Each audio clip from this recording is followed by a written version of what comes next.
Oh, here's your backstage pass. Quiet on the set. Action! Welcome to Sedona's Backstage Pass with Shondra, presented by Chef Lisa Dahl. This is your inside look into culture, curators, and creative artists. And now, your host, Shondra. Welcome, my VIPs. You've got your Backstage Pass, and you are in. I just want to thank you for listening.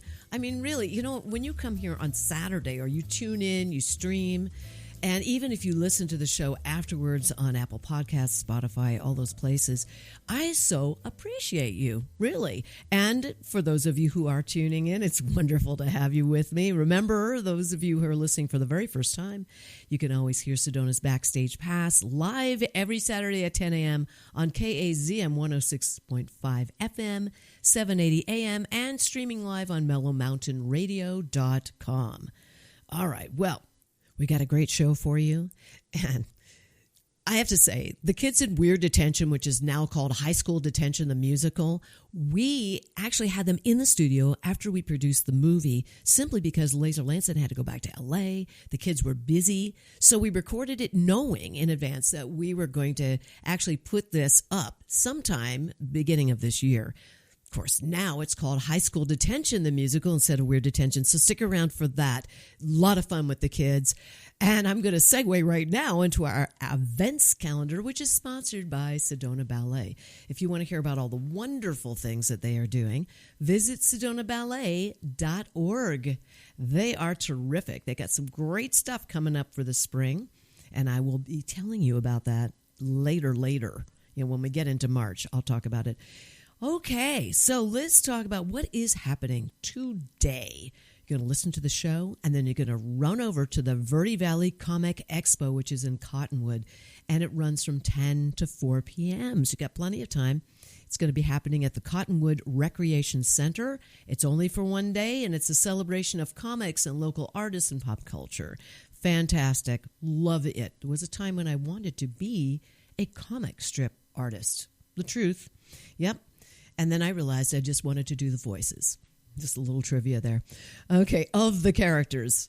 All right, now we also have in Cottonwood the Time Travelers Vintage Expo. Sounds interesting to me. And that is actually happening at the Clark Memorial Clubhouse, which is located Clarkdale, Cottonwood border, that whole area up there. And this is it's kind of a curated vintage clothing and retro home goods kind of vibe. All right, just let you know about that. That's going to run from 10 a.m. to 5 p.m., so you can actually go to both.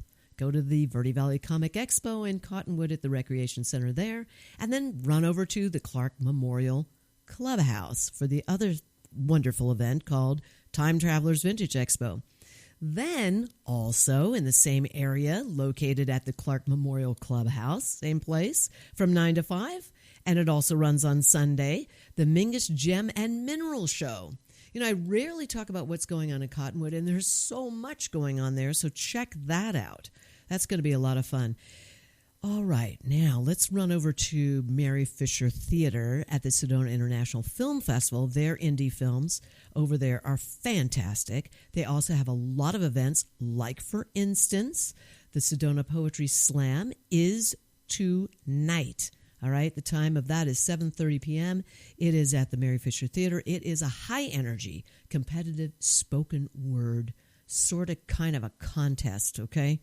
It is really cool. I've been before, and it's fantastic. So check that out. Of course, you can always find out about the films and the events that are going on at Mary Fisher Theater and the Ellis Gill Sheldon Theater over there at Sedona International Film Festival when you go to sedonafilmfestival.com. Tons of stuff, including my new music series called the In the Living Room Music Series. And I have to tell you, I'm excited. Monday on the 26th, we have Jill Trenholm, who was just on the show. She's going to be performing. It starts at 7 p.m. You can get your tickets again at sedonafilmfestival.com or at the door. And this is an intimate inside look because you're going to have an opportunity to enjoy the concert and ask questions of Jill during the concert. Okay, so this is going to be a lot of fun. That's coming up on Monday, the 26th, the In the Living Room Music Series with Jill Trenholm. Wow. All right. Also, they have the National Theater Live. This is a film, but they do these satellite live theater productions, and this is of Hamlet. And that's on Sunday, January 25th. So I'm kind of backing up there. I wanted to mention that. And be sure, again, that you take a look at SedonaFilmFestival.com. And now I get to introduce my first guest today. I am so excited because, yes, Luke Sefton is with me from Sefton Engineering. Luke is one of the sponsors of this podcast. It allows me to be able to do this every week. And sitting next to me and with Luke is his sister from out of town, Jane Sefton. Jane, Luke, thank you for being here. This is so much fun. I'm laughing because you had no idea that you were going to be doing this. I didn't know that Luke was going to set me up with this. Yeah. No. Did you kind of think that this might happen, Luke? Yeah, I was looking to get out of it and let her do it, and I could go on. But no, you wouldn't let me out the door. That's right. Don't worry, I'll get even. Yeah. Oh, yes, Yeah. I'm sure this is true. Jane, it's a pleasure to have you here. I've known you for a few years, but I don't really know you. So I'm going to get to learn a little bit about you along with my audience. This is so much fun. Which is so funny, Shondra, because I feel like I know you so well vicariously through how Luke speaks about you so often. God, I hope it's good. Is it good, or is it just like, oh my Lord, this woman is constantly after me? He loves you. This, that, and everything. He loves you like a sister, maybe even loves you more than he loves me. Oh, okay. So I've been adopted into the Yes. family. You know, you both have this huge background with your family being in the funeral home business. And I know, Luke, you chose to go in a completely different direction with engineering and all of that. And that's a whole thing. And I have to say, you rock it. You are doing all of the engineering here in Sedona and the Verde Valley. You're all over the place, aren't you? Yes, all over the Southwest. And we're going to talk more about that in a moment. But Jane, I've got to focus in on you. You stayed with the business in a way, right? Yes. Okay, tell us about that. Well, okay, so I don't know if you knew that actually Luke and I and our 4 other siblings, we grew up in the funeral home. Yes, I do know that. We've So, talked about it yeah. here. So that was quite a different experience from what most people have. But I can remember as a little girl coming down the stairs and seeing my father meet with families.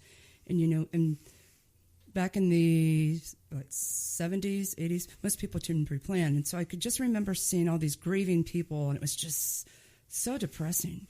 And so I thought I would never want to have anything to do with this business. So fast forward, grew up, went off to Indiana University, and one day my brother Patrick called. He was in business, went into business with my father, and asked me, he said, hey, there's this thing called pre-planning. Why don't you come back and help us?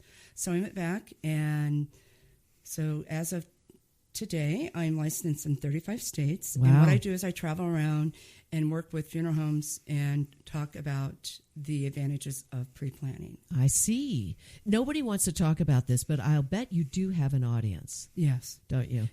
And you have a podcast. Yes. Now, I may just a side note, your voice is absolutely beautiful. Oh, you're sweet. Thank you. I think, yes, talk show She does. host, podcaster, beautiful voice. Did you ever have any kind of training? Is this a natural thing for you?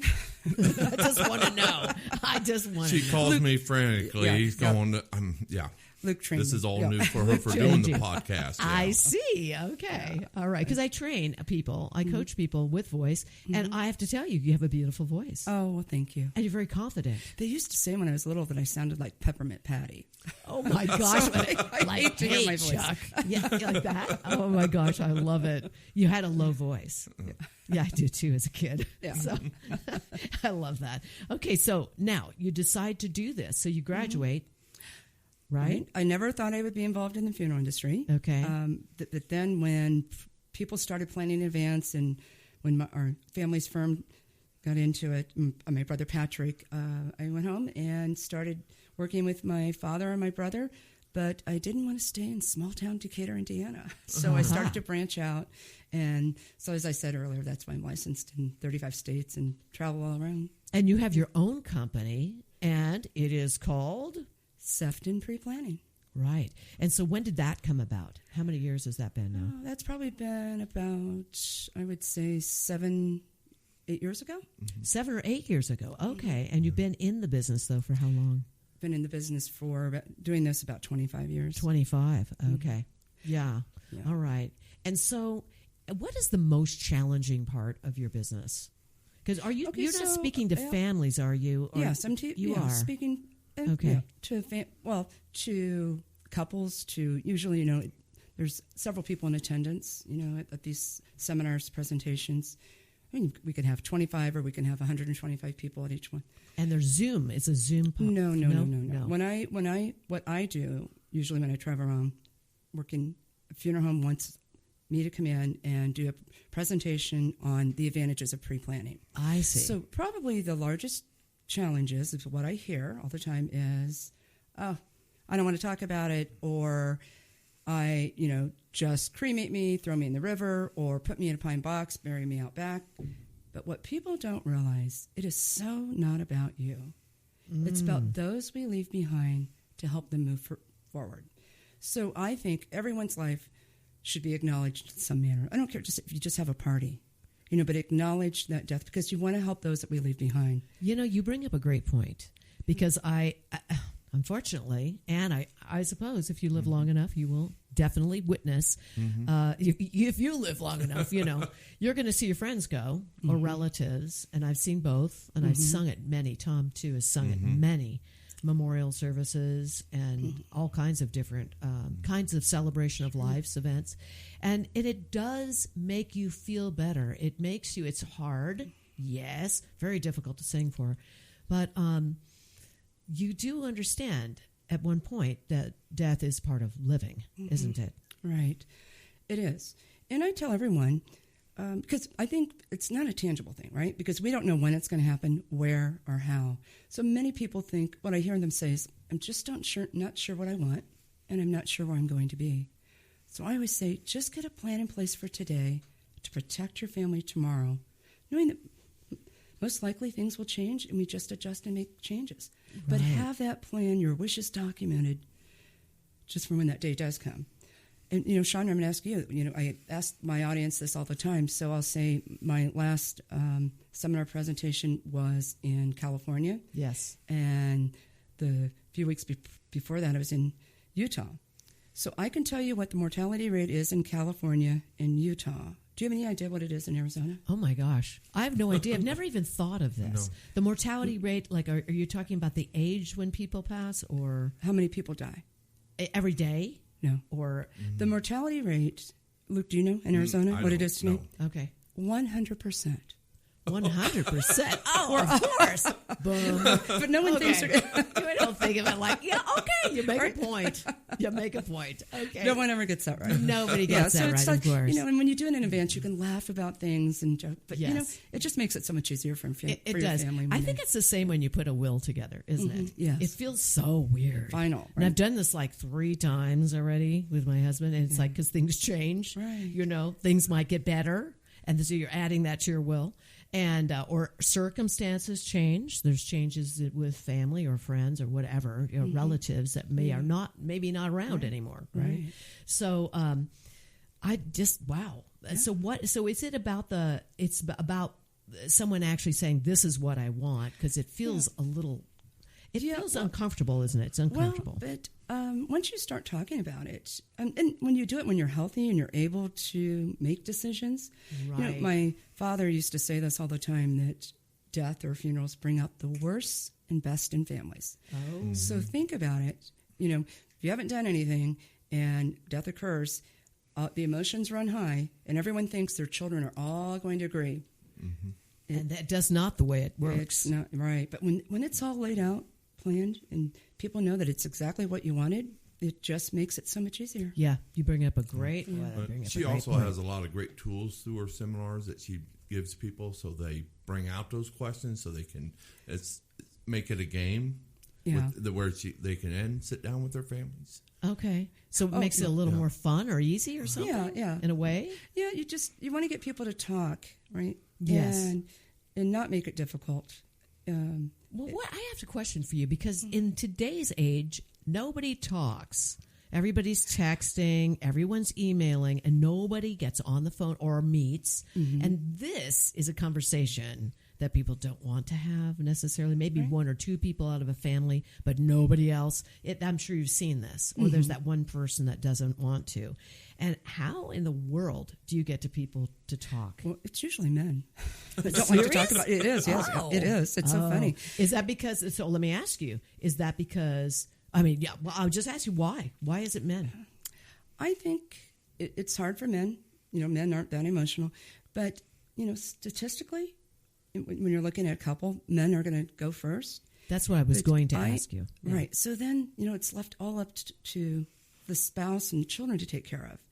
And I think it's almost kind of a selfish thing to do if you don't do it, No, right? I understand. And I think, and sometimes until you experience death in your family where nothing was planned, you really don't understand. And by having it all pre-planned, it's one of the most loving things you can do for your spouse, for your children, for your family, or for those that are left behind to take care of things for you. Right. So, Luke, do you have all your arrangements together? I do. I got my brother and sister to take care of everything, and they harass me. But I'll tell you, even with our parents, there was some, we had everything planned, but there was some, trying to decide last minute decisions, and luckily our family's pretty close, and we were able to solve those questions real quick. But it was. Yeah. Well, and the funny thing is, though, you throw some in-laws in there, too, yes. right? Yes. Oh, yes. Yeah, the in-laws. We forgot about that. That's interesting. Yes, of course. Well, I will tell you, I was a music director several times, actually, for different churches in my career. Mm-hmm. And for 9 years, I worked with somebody a minister in the religious science who's similar to Unity. Science of mind, not Christian Science. It's science of mind. It's a different way of thinking. All paths to God are good. That kind of concept. And when these ministers go through the seminary and all of that, they go through everything, all their training, they have to, as their final, they have to come up with their own eulogy and give it. And that I cannot even imagine how incredible that is. That has to be somewhat life-changing, don't you think? Oh, absolutely, and it's so much more meaningful. And Shondra, I've been to the first few services where you sang. Oh, you have a beautiful voice, beautiful music. And when we were growing up, Luke and I, it was, back in the 70s, it was most people, did the same thing.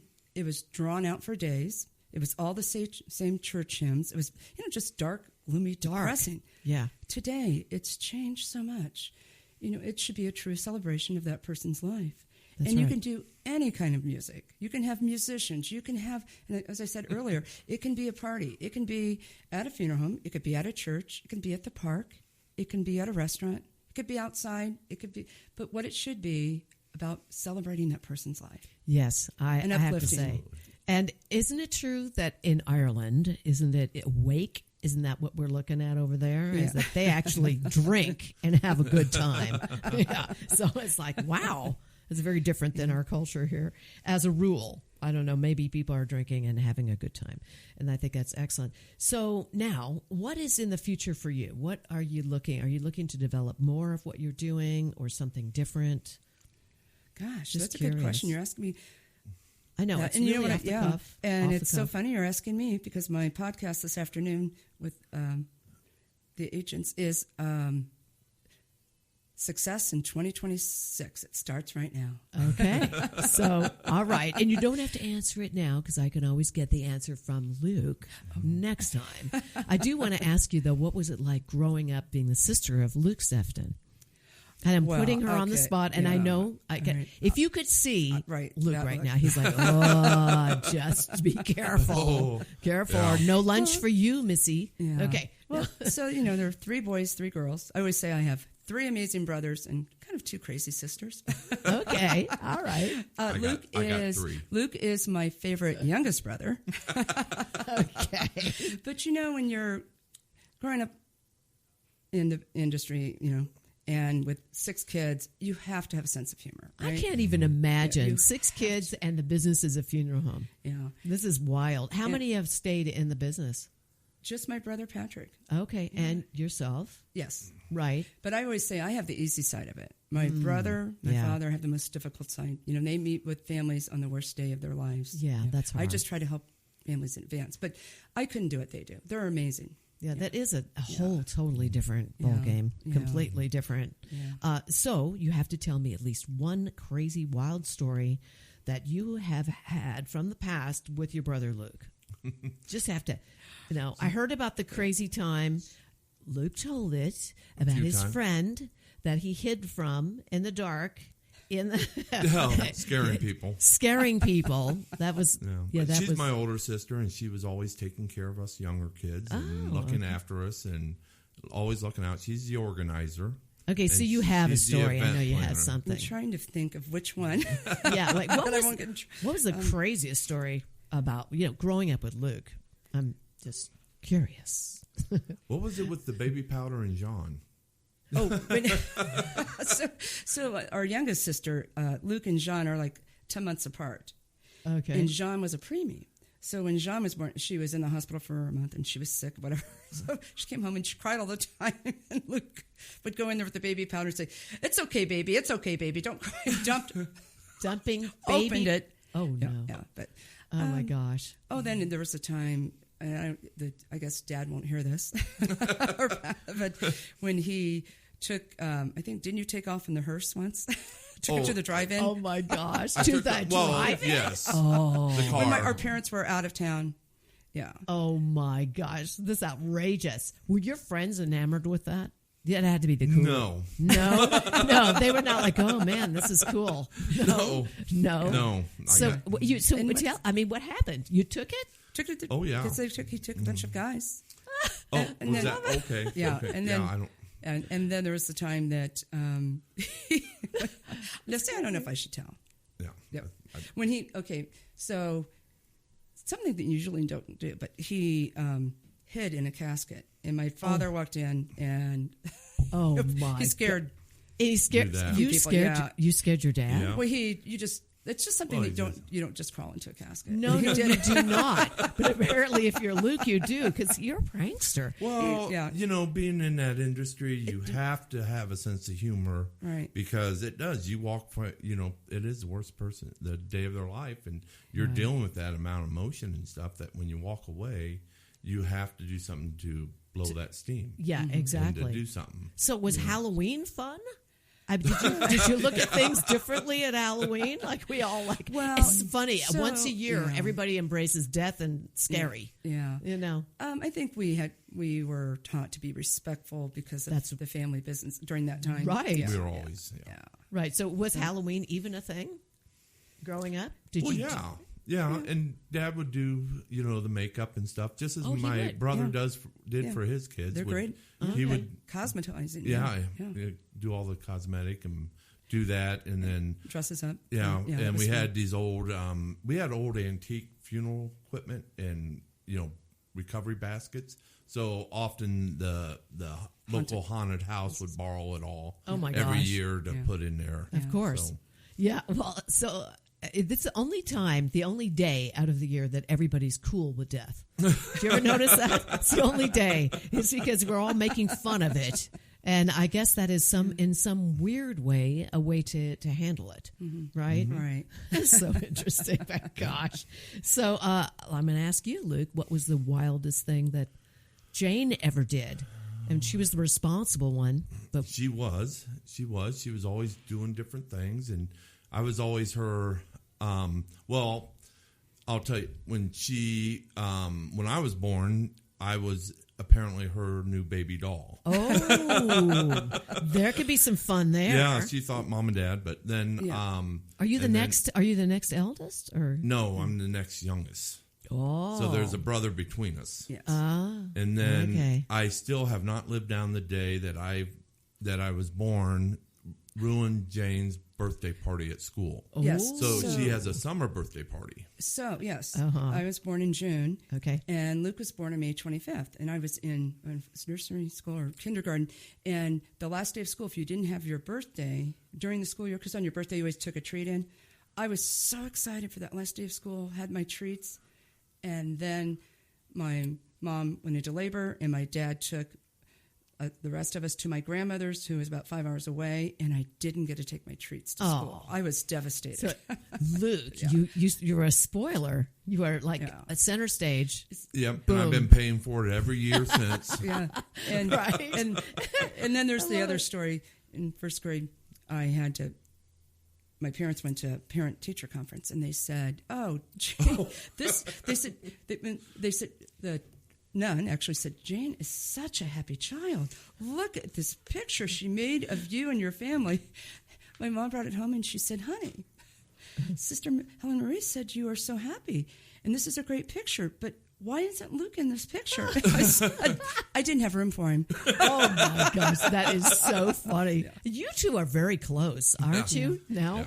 I mean, you're probably close then, too. But. You know, I love coming out here to see Luke because Luke has such amazing friends, as you know. Yes. I mean, Sedona is just full of such amazing people, and we always say, because Luke lives far away, well, we have a brother in Seattle, too, but we always say, Luke, we never worry about Luke because he's surrounded by family here.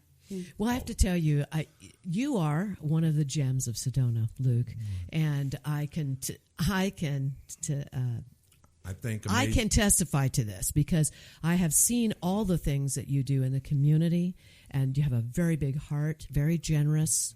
And so I hear you, Jane. I think then the two of you are wonderful together. It's so much fun. Every time I hear you're coming into town, I'm like, yay, Jane's coming. Thank you. So here we are at the end of the show. It went by so fast. You will come back maybe another time. Of course. Okay. Good. I'm going to hold you to it. Okay. I want to know a little bit more about you. It's a lot more about you, actually. And thank you, Luke. And I will see you next month because you always come in once a month. I will. Yes. So we'll talk in February. All right, everybody, stay where you are. I'll be right back.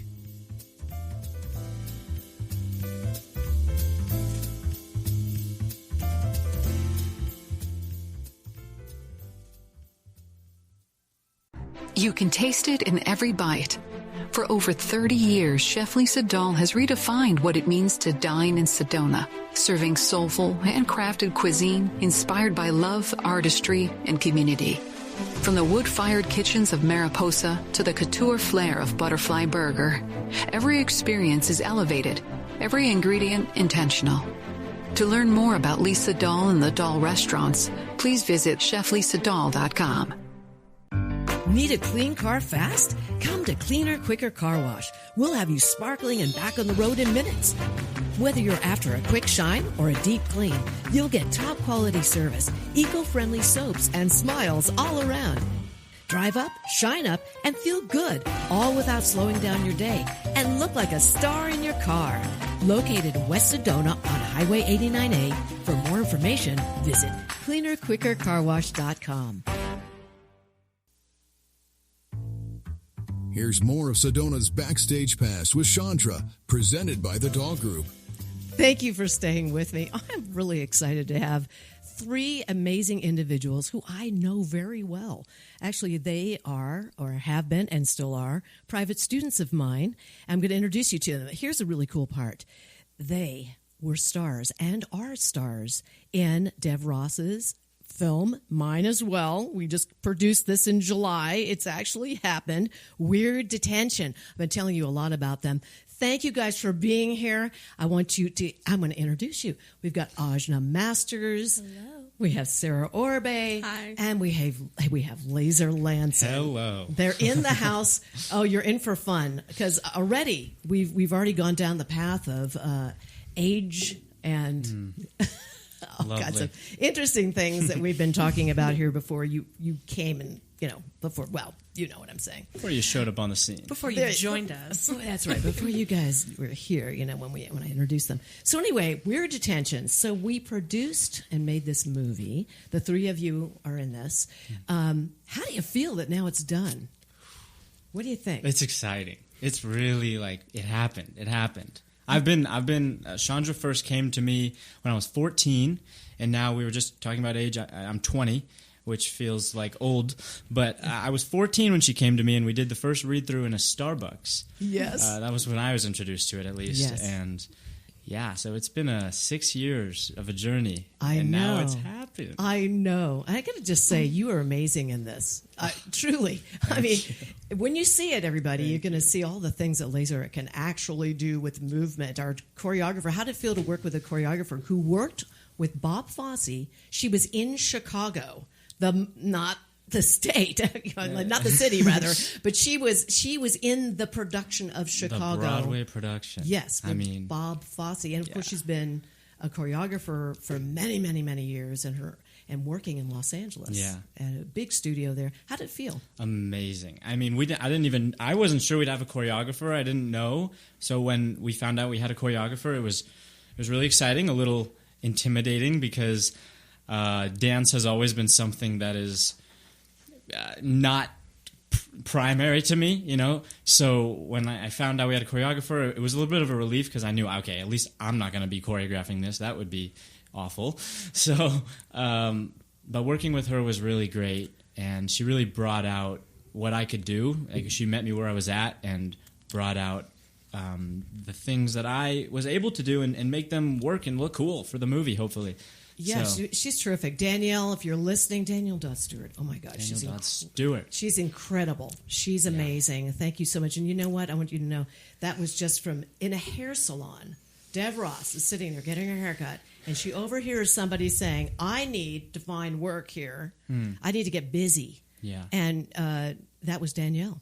And then Dev approached her, and she said, yes, I'd love to do this. So it was wonderful. And I just want to also add that Danielle was so encouraging the whole time, because when I would doubt myself, she was so encouraging, and just like she's given me a new confidence in myself to pursue dance more. And I mean, she's really great. She's a professional for sure, and it was great working with her. She stayed upbeat on set when it was getting tense or worrisome. She always was positively encouraging. That's us. Wonderful. Yeah. She's a real pro. Fantastic. Yeah. Thank you, Danielle. So I know we're going to hear from each one of you. Ajna, you had choreography from her too. What was that like for you? It was a lot of fun. I really liked all the ideas that she had with putting a lot of lyrical into my song, because I've always been a lyrical dancer. That's always been a type of dance that I've always been really good at. She was just like such a unique person in like a really good way. And I love meeting people who are totally different and outside of the box, because a lot of people want to be the same. Yeah. Yeah. Good. Yeah. It's a good experience. Did she work with you, Sarah? Hi, I'm Sarah, and over the course of the movie, I either stood, sat, or walked. Oh, well, there you go, but no choreography. I didn't have any choreography. No. The reason I'm asking, because I was not always on set. Sometimes I was in a makeshift office doing playback, which was it was a closet. Okay. It was always fun. Like Shondra? Shouting. Playback.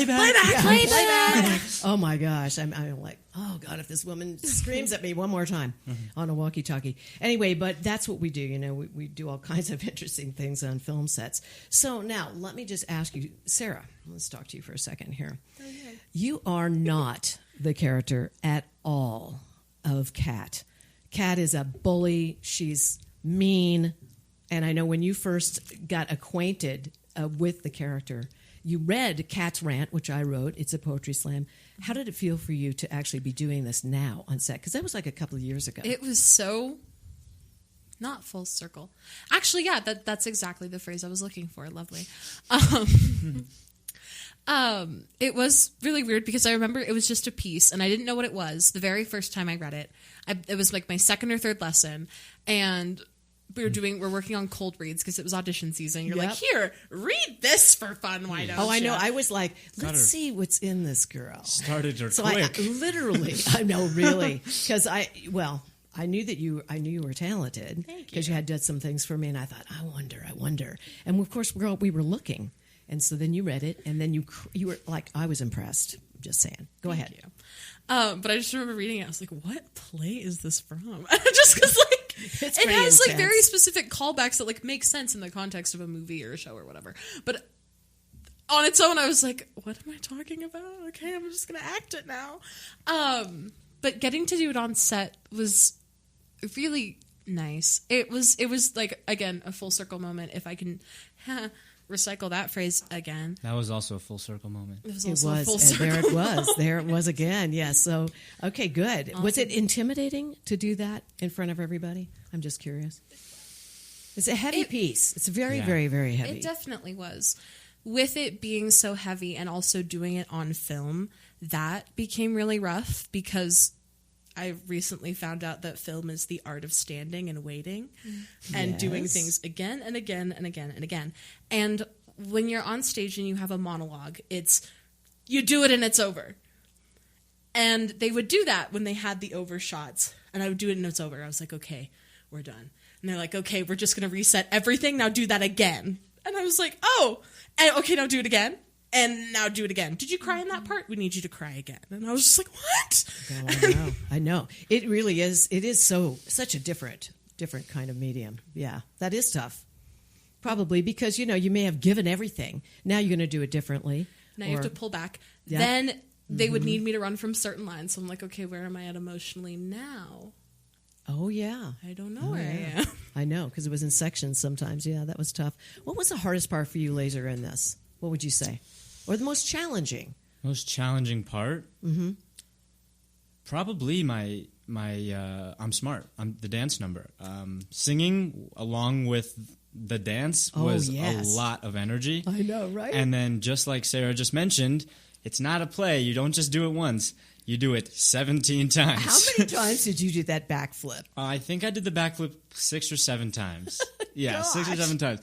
And, every time you got to give it your all. I know. Because it's like, this might be the one they use. That's right. I don't want to, half-ass it. I know. Say that, but I don't want to do that if this is the one. So, yeah, it's a lot of energy. No, it's incredible. And Ajna, what was it for you? I think the most challenging part was definitely staying emotionally present. Like Sarah says, I think that was probably the hardest thing for me. My dad had talked to me about it. He's like, filming is a lot different than doing it on stage. It's like you need to be emotionally present all the time because they take after take after take. And I was like, oh, that's really not that hard. Oh, no, it really is that hard. It is. So, yeah, I know. This is why I get paid the big bucks. Right? Okay, it's an indie film, everybody. They didn't get paid the big bucks, but this is going to help all three of you in your careers. Mm-hmm. Do you want to talk about your character a little bit? Who did you play? Tell everybody. I know who you played, but they don't. I played Amina, and she's a very socially awkward, closed-off person. She doesn't like to, talk to people, be very social. I think social interaction scares her a lot because she's been bullied a lot and made fun of. And so she doesn't want to be looked at. She doesn't want to be seen. She does not want to be paid attention to. And I remember first reading the character with Shondra, and I was like, did you write her about me? Because I related to that so much the first time that I came and was working with you and you had me read it. I was like, this is me. And may I just say that Dev Ross wrote a phenomenal script. Oh, yeah. And you sing my song, The Risk, and you sing it beautifully. Thank you. Yes, when you said that to me, I said, really, is it like you? Of course, I got on the phone immediately and called Dev. We have our Amina. Okay, so how about you, Lazor? Your character is? My character is Jace Jackson, JJ. He is a man of many names, and he is a very precocious kid. He is very self-confident. He really is a jack of all trades, and he makes sure people know that as well. He's not shy. He does have his own inner insecurities, but everyone does, and that's why he masks with this really boastful presence. I love it. That's a great description. Would you say this is a little bit like a smidgen of like you? Like myself? Yes. I also had that moment when I read it. I was like, did you base this off of me? I will tell you that Dev wrote this with herself in mind because when she gets feeling a little funny, with somebody, she starts talking big words. It becomes the intellect. I'm like, sometimes when she gets a little irritated with me, I can see her going into that. I'm like, excuse me, could you just, I don't even want to tell her I don't know the word. So I'm like on my phone looking up, what was she saying there? Don't tell her I said that. Not that she's not going to listen to this or anything. Anyway. Dev, just turn the volume down now, and then we'll tell you to turn it back up. Don't listen. So was there anything in there, Sarah, that you could find about yourself? I don't think externally, really, because over the course of my like film dialogue and whatnot, it's a lot of very heavy things. And as you mentioned before, she is a huge bully. You're not that. You've been bullied. Depends on who you talk to. Oh, you didn't know how she was on set. Okay, yeah. Oh, was she a bully on set? That's it. I'm just kidding. Since we're talking, I'm joking. Since we're talking about on set, you wanted to say more? Go ahead. Yeah. Go ahead. And I will definitely know where I was in my thoughts when I say these next few words. What is happening to you now? Okay, I have Wait, no idea. okay, We've lost complete I know the control. point I was trying to make. I'm coming back. I would say externally, not really, but there is an emotional conflict within my character that I was able to kind of identify with. It's this feeling of self-doubt and a lot of... She's very self-destructive, and so I think getting to pull from those like more negative parts of myself, put it in and made it more genuine. Yeah, good for you. Now, the three of you understand simple use, which means, everybody, it's a Meisner technique, actually, about using what you're going through, what you've gone through, or usually currently what you are going through, and you put it into what you're doing. So there's not a lot of planning, emotional planning. That's not what we do. We don't, quote, act. Oh, my. We don't act. We're being present in the moment, and we're using what we have. And I think all three of you did a phenomenal job. I'm so proud of you. As a coach, I'm proud. You know, but as an individual and as a peer, I want to tell you that I am really proud of you. To have you in this show was really wonderful. So tell me something about the goals for your future. I want you to tell everybody about that. Lazor, you're going back to college, yeah? Yes, I'm going back to my junior year of college in LA. I'm at a school called Azusa Pacific University, and I'm in their BFA of acting program. Wonderful.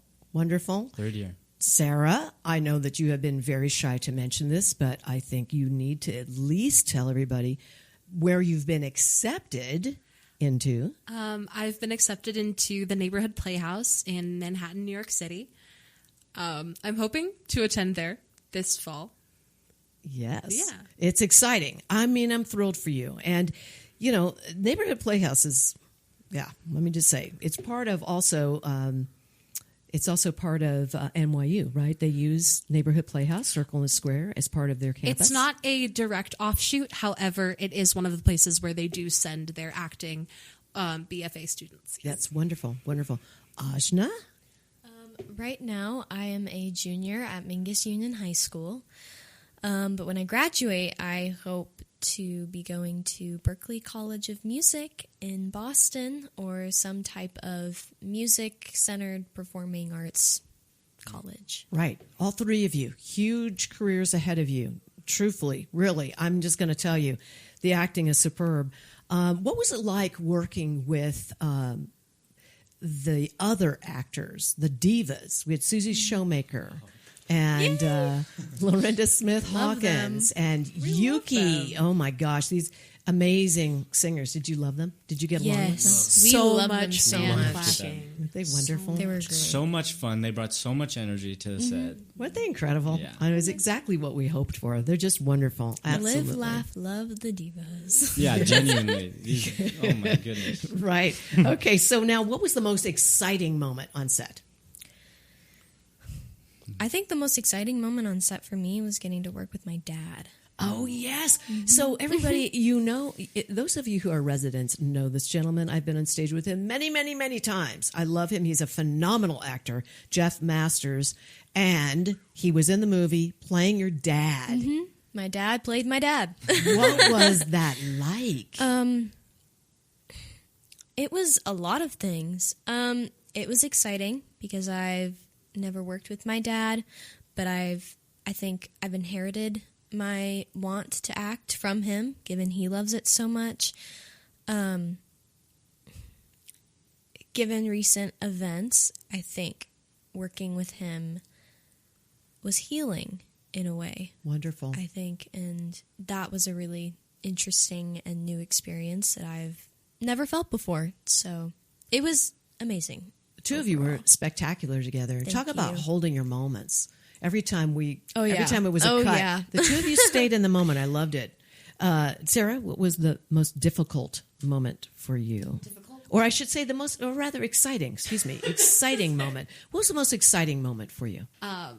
The first day of filming, and they had the video village set up, and I put my costume on, and I walked into the room that they were filming everything in, and I got handed my microphone, and I was just like completely like, oh, it's real now. I'm excited. I get to do things. I was just like, that was probably the most exciting thing for me, was getting handed it, sitting around a bunch of cameras and monitors and mics and being like, oh my goodness, it's real. I know. It's really an exceptional moment. Yeah. What about you, Lazor? Most exciting moment? I'd say the moment they brought out the dolly and I saw that camera moving on the dolly. I was like, this is cool. Yes. and then I would look over at the monitor and I'd see how the shot looked, and yeah, I loved it. It's so wonderful. I love it. It's such a good thing. You know, it's such a good thing. There was a moment where Lorinda was on stage with the piano. Oh, actually, this was for sure. When all three divas were playing their little musical blues piece. Yes. And I was sitting in the back of the room and listening to them, and I was like, wow, this is fun. Yeah, it was really, it was so much fun. I have to tell you, when everything was choreographed and I was watching it being directed like yours, Sarah, with what you were doing with Cat's Rant and the songs that the two of you sang. Unfortunately, there was no song for you, Sarah. But Ajna, Lazor, watching it being choreographed, I was verklempt, as we say. I was hard. I was like, okay, I'm crying. I cried a lot, actually, during those 10 days. So did Dev. I'd look across the room, and there she was crying. So now, what is your takeaway? I'm really curious. What is your takeaway? And by the way, I want to shout out to Lazor, Sarah, your former teacher, and Ajna, your current teacher, James Ball. He is the music and theater director and teacher over at Mingus Union High School. Incredible. He's also in it, playing a meanie. Oh, he played your dad, Sarah. That had to be interesting, working with a former teacher. It was weird when like a person goes from like your teacher to now you're like on the same plane. I was like, oh, that's weird. Same thing with the two of you. Yeah. You know, you're in the room and he's a player now. He's not your teacher. Mm-hmm. He's an actor. That had to be really cool. Yeah. What's your takeaway? Lazor, what's your takeaway here on this show? What from this experience, what is it that, if you had to name one? Oof. I need time to ruminate on that one. Okay, while you're thinking, Ajna? Just one? Yeah, okay. you can a few. Okay, just a few. Keep going. She's ready. Think. Okay, she's got a list. Okay. I think my biggest takeaway was learning how to be more emotionally present and stay emotionally present. Given that I did have a hard time with that when filming. Also, just like how amazing like film is and how different it is from like live stage theater. Yeah. And I would totally love to do it again. Good. So you learned that. Mm-hmm. That's great. Great takeaway. Sarah, what's the takeaway? I think my biggest takeaway would probably have to be slowing down and staying in the moment, because I have a huge habit of running through things, rushing through things, getting things done. This is my emotion. Bam, bam, bam, bam. And on film, you can't do that. So it was a really big learning curve for me to be able to slow down, pinpoint, work through it. And that was probably my biggest takeaway. That's awesome. Lazor? This is a hard question for me right now. I don't know why, but there was a lot of things that really lit me up about doing this project. And I'd say the biggest thing I took away was just the idea that it's a whole collaborative team effort. That you see the movie, you see the actors on set, but what you're not seeing is how much there's people running around changing the lights. I mean, let's go to Jared. He was fantastic. Yeah, Pirate Grip.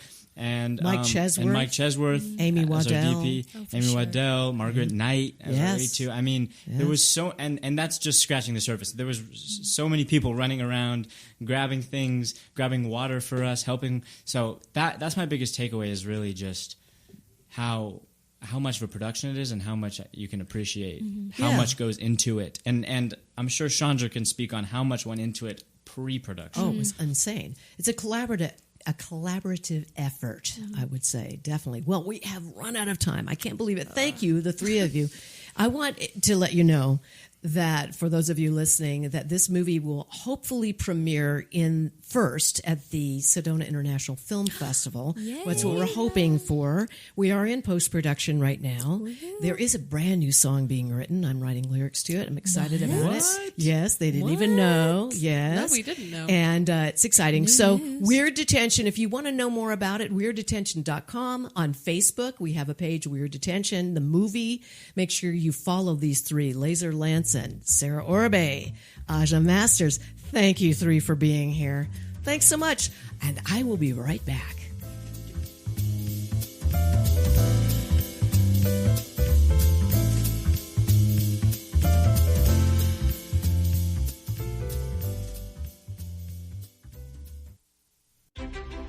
You've explored the trails, stood in awe of the red rocks. Now, discover how Sedona became Sedona. The Sedona Heritage Museum tells the story of Red Rock country, from ancient cultures to today's vibrant community. It's interactive, family-friendly, and open year-round, indoors and out. Sedona Heritage Museum, preserving and sharing the soul of Red Rock country. Plan your visit at sedonamuseum.org or call 928-282-7038. Take a deep breath, then let it go. At Sedona's New Day Spa, your escape begins the moment you arrive. Enjoy luxurious massages, rejuvenating facials, and native-inspired body treatments. Every moment is designed to restore balance and renew your spirit. Voted Sedona's Best Day Spa, this is more than self-care. It's your sanctuary. Book your experience today at SedonaNewDaySpa.com or call 928-282-7502. When your project demands precision, experience, and trust, turn to Sefton Engineering Consultants. From expert civil engineering to construction management, we deliver real-world solutions that stand the test of time. With over 30 years in the business, Luke Sefton's team is committed to getting your project done right, on time, and on budget. Sefton Engineering Consultants. Reliable, experienced, personal. Learn more at SeftonEngineeringConsultants.com. Here's more of Backstage Pass with Shondra, brought to you by Chef Lisa Dahl. This was fun. I love my guest today. I always laugh because these stories. Oh, you know what that means. It's time for my shameless Shondra spot. Okay, I'm just in from Canada. You know, I wasn't tired until about midweek. I came in on Monday back home to Sedona around 10 p.m. May I just say that there were 3 female pilots. My 3 planes going to Edmonton, female pilot. Coming home to Calgary, my connecting flight, or my first flight, female pilot. And then coming back from Calgary to Edmonton, you know, like leaving Edmonton and going to Sedona, or Phoenix rather, female pilot. And then I spoke to another female pilot, took a picture with her. I mean, apparently there are a lot of female pilots the very first time. Then taking the shuttle home on Groom, shout out to them because they're terrific, a female driver. It was like, wow. And this was a female event, all women. And it was called Elevated Life. That's what the event was called. There were people from all over Canada as well as the U.S., and we even had an author who was there who is from the Philippines. And what I did was I worked with a former business partner. We used to work with doing women's retreats together, and another partner of ours. And that was about 14 years ago. So it had been a while since we had actually seen each other in person. And here she had hired me, commissioned me to write that song called I Rise with Wings. So I premiered that at the final event, emceed that day, and it was from 8:30 to 8:45 p.m., Oh, yes, exhausted, but high energy, lots of fun, keynote speakers like Sunny Dawn Johnson and her musician. They came out from the Arizona, and different people from around Canada. And interspersed were 2 panels of authors. Now, these are best-selling authors because the book that they have written in, called Elevated Resilience, is now an Amazon bestseller. And you can find it on Amazon.com. It's called Elevated Resilience. And these women's stories are absolutely outrageously good. And I got to work with them 2 days before the big event. I was coaching from 9:30 to 3 alongside Bonnie Worth. Big shout out to her. Check her out at bonnieworth.ca. And I just have to say, this was so much fun. It was beyond rewarding. Why? Because those 2 days that I worked with those 10 authors, that was to help them get up on stage and feel comfortable talking about what they wrote about. And on the big event, the 2 panels of authors, fantastic. They did great. They knew how to handle a microphone, how to be on stage, how to work the audience. One gal was so scared and so freaked out during the coaching, those 2 days of coaching. I worked with her one-on-one, and there she was at the Sunday event making everybody laugh, and we couldn't even get her off the stage. So there you go. That's what happened. Again, check out the book. It's an Amazon bestseller. You could find it. I looked at it today. Elevated Resilience at the Elevated Life event with Bonnie Worth. I'm so glad to be home, but boy, was that fun. Well, thank you so much for being with me today. Thank you for tuning in every Saturday at 10 a.m. at KAZM 106.5 and also 780 a.m. 106.5 is FM, by the way. Yes, and you can always stream at mellowmountainradio.com live on Saturdays at 10 a.m. If you didn't catch it, you can catch it on Spotify, Apple Podcasts. All those streaming channels pretty much have it, so it's wonderful. Now, I got to really thank my sponsors, because without them, I wouldn't be doing this show. So thank you to Sedona Heritage Museum, Sefton Engineering, Cleaner Quicker Car Wash, Sedona New Day Spa, Sedona Ballet, and my presenting sponsor, Chef Lisa Dahl, and the Dahl Restaurant Group. Thank you so much, you guys. And I want to thank my engineer and producer, Ryan Thompson, because he makes this show sound fantastic every Saturday. And the owner of KAZM here at the station, Chuck Halstein. Thank you, Chuck, for everything. Now, you guys, make sure that you tune in on Saturdays at 10 a.m. Remember, you can go online and listen to it at mellowmountainradio.com. If you're not here in Sedona, just get your VIP pass ready and come on board. We've got some wonderful guests coming up this year. I'm so excited. And I will see you here. Actually, you'll be listening, and I'll be knowing you're there next Saturday at 10 a.m. at Sedona Backstage Pass. See you then.